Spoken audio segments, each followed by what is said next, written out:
Hello guys, तो मैं Sophia personal reader से आपके लिए केमिस्ट्री की एक और नई वीडियो के साथ में, और हम यहाँ पर जो चैप्टर पढ़ रहे हैं वो चैप्टर है हमारा सॉलिड स्टेट। सो इसके पहले हम सॉलिड स्टेट के बारे में काफ़ी टॉपिक्स को डिस्कस कर चुके हैं। अब यहाँ पर मैं आपको वही सॉलिड स्टेट के कुछ आगे के टॉपिक्स जो हैं वो आपको करवाने वाली हूँ। सो सॉलिड स्टेट वैसे तो हम कई तरीके से पढ़ चुके हैं, लेकिन यहाँ पर अब जो हम टॉपिक पढ़ने वाले हैं तो मैंने आपको क्रिस्टलाइन और अमोर्फस फॉर्म जो होता है उसके बारे में आपको लास्ट वाली वीडियो तक बता दिया था कि क्रिस्टलाइन फॉर्म क्या होती है और अमोर्फस फॉर्म क्या होती है।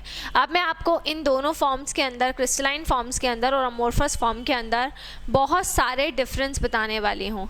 ठीक है, क्लियर? तो क्रिस्टलाइन फॉर्म और अमोर्फस फॉर्म, इन दोनों में हम डिफरेंस पढ़ेंगे कि इन दोनों में जो हम डिफरेंस को पढ़ते हैं वो डिफरेंस किस तरह से देखे जाते हैं। तो देखिए, तो हमारा जो टॉपिक है वो टॉपिक रहेगा difference between crystalline form and amorphous form. Difference between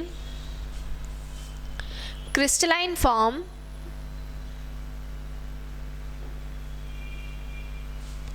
and amorphous form. ठीक है, क्रिस्टलाइन फॉर्म में और अमोर्फस फॉर्म में आपको डिफरेंस पता करना है। ठीक है, तो हम यहाँ पे 3 कॉलम बनाएंगे। एक हमारा कॉलम होगा प्रॉपर्टी का कॉलम, दूसरा जो हमारा कॉलम होगा वो होगा हमारा क्रिस्टलाइन फॉर्म का कॉलम, और तीसरा जो कॉलम हमारा होगा वो होगा अमोर्फस कॉलम। ठीक है, तो फर्स्ट हो जाएगा आपका प्रॉपर्टी का कॉलम, सेकेंड हो जाएगा क्रिस्टलाइन,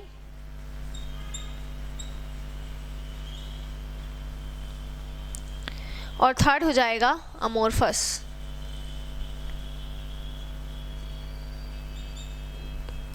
ठीक है, तो ये 3 कैटेगरीज आपकी रहेगी, क्रिस्टलाइन, अमोर्फस और इसकी हमें प्रॉपर्टी बताना है। अब चलिए, सबसे फर्स्ट पॉइंट हम ले लेते हैं यहाँ पर शेप।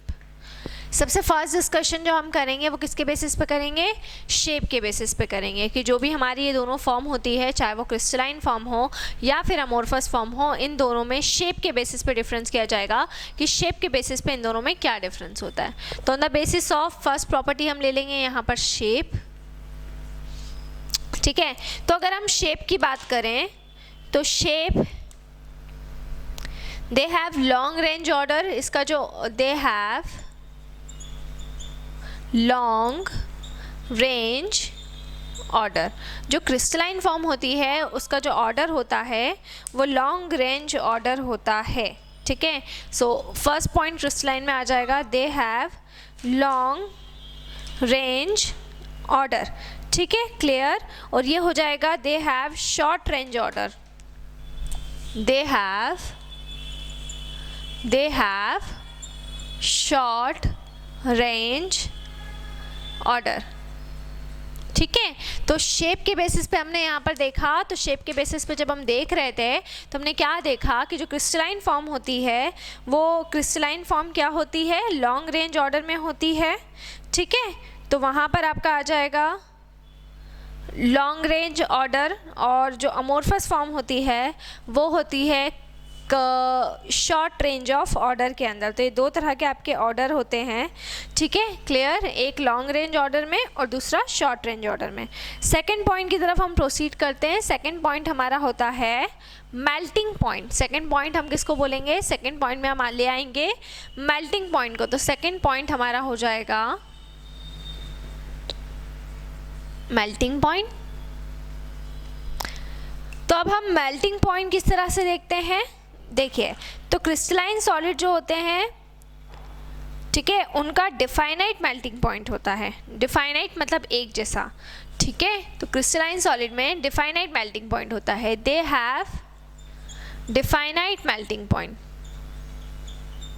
डिफाइनाइट मेल्टिंग पॉइंट, इनका जो मेल्टिंग पॉइंट होगा वो डिफाइनाइट होगा। डिफाइनाइट का मतलब क्या होता है? जो चेंज ना हो। लेकिन अमोर्फस फॉर्म जो हमारी होती है, अमोर्फस फॉर्म में कोई भी डिफाइनाइट मेल्टिंग पॉइंट नहीं होता, उसमें डिफाइनाइट फॉर्म नहीं होती। तो यहाँ पर हम क्या लिखेंगे? दे do not have they do not have definite melting point. They do not have definite melting point. ठीक है, तो जो अमोर्फस फॉर्म रहती है उसमें डिफाइनाइट मेल्टिंग पॉइंट नहीं होता. ठीक है, थर्ड पॉइंट हो जाएगा यहाँ पर हमारा heat of fusion. Heat of fusion है ना. हीट ऑफ फ्यूजन को एंथैल्पी ऑफ फ्यूजन भी बोल सकते हैं, कोई दिक्कत नहीं है, दोनों में से आपको जो भी बोलना पड़े. तो देखिए, जैसे कि क्रिस्टलाइन में मेल्टिंग पॉइंट डिफाइनाइट होता है, वैसे ही इसके अंदर, ठीक है, वैसे ही इसके अंदर, है ना. तो क्रिस्टलाइन फॉर्म जो हमारी होती है उसमें लॉन्ग रेंज ऑफ ऑर्डर होती है. ठीक है, और जैसे अगर इसके अंदर कैसा पॉइंट रहता है, डिफाइनाइट मेल्टिंग पॉइंट होता है, वैसे ही इसके अंदर जो हीट ऑफ फ्यूजन रहती है, हीट ऑफ फ्यूजन भी इसके अंदर क्या होती है, डिफाइनाइट ही रहती है. ठीक है, तो यहाँ पर आपका अगला पॉइंट आ जाएगा, they have definite heat of, they have definite heat of fusion. ठीक है, they have definite heat of fusion. इसका जो हीट ऑफ फ्यूजन होता है वो डिफाइनाइट होता है. ठीक है, क्लियर. और यहाँ पर क्या हो जाएगा, they do not have definite heat of fusion. इसका डिफाइनाइट हीट ऑफ फ्यूजन नहीं होती है ना. फ्यूज़ होने की जो हीट होती है, वो हीट ऑफ फ्यूजन कहलाती है, और इसकी इसकी डिफाइनाइट हीट ऑफ फ्यूजन होती है. और अमोर्फस फॉर्म की अगर हम बात करते हैं तो अमोर्फस फॉर्म के अंदर डिफाइनाइट हीट ऑफ फ्यूजन नहीं होती. ठीक है, क्लियर. उसके बाद अगर हम देखें आइसोट्रॉपी एंड इनिसोट्रॉपी, अगला कॉन्सेप्ट, अगली प्रॉपर्टी हम क्या डिस्कस करेंगे, isotropy and anisotropy. Isotropy and anisotropy, ये हमारा हो जाएगा अगला टॉपिक. ठीक है, तो ये आ जाएगा, they are anisotropic, they are anisotropic. ये कैसे होते हैं, एनिसोट्रॉपिक होते हैं. और इनकी अगर बात करें तो they are isotropic. Amorphous form कैसी होती है, आइसोट्रॉपिक होती है. तो दे आर आइसोट्रॉपिक. तो ये मैंने आपको देखिए 4 डिफरेंस तो यहाँ पर ये आपको बता दिए कि 4 डिफरेंस आपके ये रहेंगे. चलिए, अब सबसे इम्पॉर्टेंट पॉइंट, इनकी सिमेट्री को हम डिस्कस कर लेते हैं. सिमेट्री, ठीक है, तो सिमेट्री को हम डिस्कस करेंगे. तो बेसिकली आपको ये पॉइंट तो आपको मालूम ही होना चाहिए, क्रिस्टलाइन के अंदर जो सिमेट्री होती है, क्रिस्टलाइन के अंदर जो सिमेट्री होती है वो सिमेट्री को रिप्रेजेंट करते हैं. They possess symmetry, they possess symmetry, है ना. तो क्रिस्टलाइन जो होते हैं वो क्या करते हैं, सिमेट्री को रिप्रेजेंट कर रहे हैं, सिमेट्री को शो कर रहे हैं. ठीक है, क्लियर. तो क्रिस्टलाइन के अंदर क्या हो जाएगा, दे पोजेस सिमेट्री. और अमोर्फस में क्या हो जाएगा, they do not possess symmetry. Amorphous form में सिमेट्रिसिटी नहीं पाई जाती, जबकि क्रिस्टलाइन फॉर्म जो होती है, क्रिस्टलाइन फॉर्म के अंदर सिमेट्रिसिटी पाई जाती है. तो अगर सिमेट्री की बात करेंगे तो जो क्रिस्टलाइन फॉर्म होती है वो सिमेट्रिसिटी को रिप्रेजेंट करती है, लेकिन जब हम अमोर्फस फॉर्म की बात करते हैं तो अमोर्फस फॉर्म में सिमेट्रिसिटी को रिप्रेजेंट नहीं किया जाता. तो ये आपका हो जाएगा 5th पॉइंट. ठीक है, क्लियर. फिर अगला पॉइंट होगा इंटरफेशियल एंगल्स. इंटरफेशियल एंगल्स, ठीक है, क्लियर. तो इसमें आ जाएगा दे पोजेस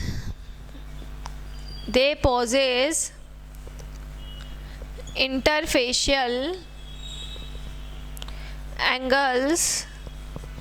ठीक है, ये क्या करते हैं, इंटरफेशियल एंगल्स को पॉज करते हैं, इंटरफेशियल एंगल्स को रिप्रेजेंट करते हैं. तो दे पॉजेज इंटरफेशियल एंगल्स इसके अंदर आ जाएगा. ठीक है, क्लियर. और यहाँ पर क्या आ जाएगा, they do not possess interfacial angles. Interfacial angles, ठीक है, तो ये इंटरफेशियल एंगल्स को रिप्रेजेंट नहीं करते और ये इंटरफेशियल एंगल को रिप्रेजेंट करते हैं, ठीक है ना।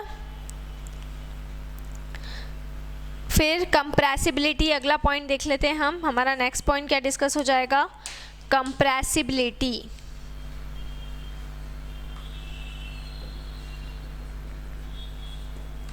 ठीक है, तो कंप्रेसिबिलिटी का मतलब क्या हो जाएगा, कंप्रेसिबिलिटी का मतलब हो जाएगा ये रिजिड होते हैं।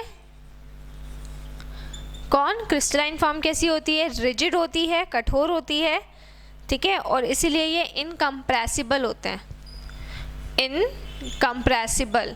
तो कंप्रेसिबिलिटी में क्या आ जाएगा, they are rigid and incompressible. किस में आएगा, क्रिस्टलाइन फॉर्म में आएगा, they are rigid and incompressible, ठीक है, क्लियर। और they may be compressible, amorphous में क्या आएगा, they may be compressible at some extent, कुछ एक्सटेंट के अंदर ये कंपैसिबल होते हैं। तो सबसे पहले प्रॉपर्टी क्रिस्टलाइन और अमोर्फस, ये तीन फॉर्म होती हैं। अगर हम शेप की बात करेंगे तो क्रिस्टलाइन में इनका लॉन्ग रेंज ऑर्डर होता है और अमोर्फस में शॉर्ट रेंज ऑर्डर होता है सबसे पहले तो। दूसरा, मेल्टिंग पॉइंट की हम बात करेंगे तो इनका जो मेल्टिंग पॉइंट होता है वो डिफाइनाइट होता है, और अमोर्फस फॉर्म की अगर बात करेंगे तो इनका मेल्टिंग पॉइंट डिफाइनाइट नहीं होता। हीट ऑफ फ्यूजन की बात करेंगे तो इनकी जो हीट ऑफ फ्यूजन होती है वो डिफाइनाइट होती है, और अगर अमोर्फस फॉर्म की बात करेंगे तो इनकी जो हीट ऑफ फ्यूजन रहेगी वो डिफाइनाइट नहीं होगी। आइसोट्रॉपी, एनिसोट्रॉपी की बात करेंगे तो ये एनिसोट्रॉपिक रहेंगे, जबकि अमोर्फस फॉर्म आइसोट्रॉपिक रहती है। सिमेट्री, क्रिस्टलाइन सिमेट्री शो करेंगे, अमोर्फस नहीं शो करेंगे। इंटरफेशियल एंगल, ये इंटरफेशियल एंगल को पॉज करते हैं, वो नहीं करते हैं। और लास्ट हो जाएगा कंप्रेसिबिलिटी, तो क्रिस्टलाइन फॉर्म रिजिड और इनकम्प्रेसिबल होता है, जबकि वो कंप्रेसिबल होते हैं कुछ एक्सटेंट के अंदर।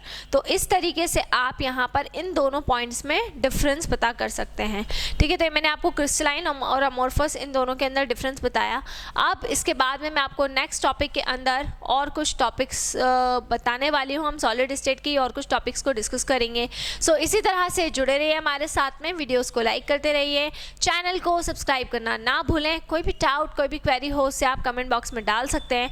और अगर आप हमसे ऑनलाइन होम क्लासेस पढ़ना चाहते हैं तो हम आपको ऑनलाइन होम क्लासेस की फैसिलिटी भी प्रोवाइड कर रहे हैं। हमसे ऑनलाइन होम क्लासेस पढ़ने के लिए डिस्क्रिप्शन में जाकर सारी डिटेल्स ले लें और हमसे कांटेक्ट करें। घर पर रहें, सुरक्षित रहें, बाहर ना निकलें, बहुत ज़रूरी हो तो ही बाहर निकलें। Stay home, stay safe and study hard.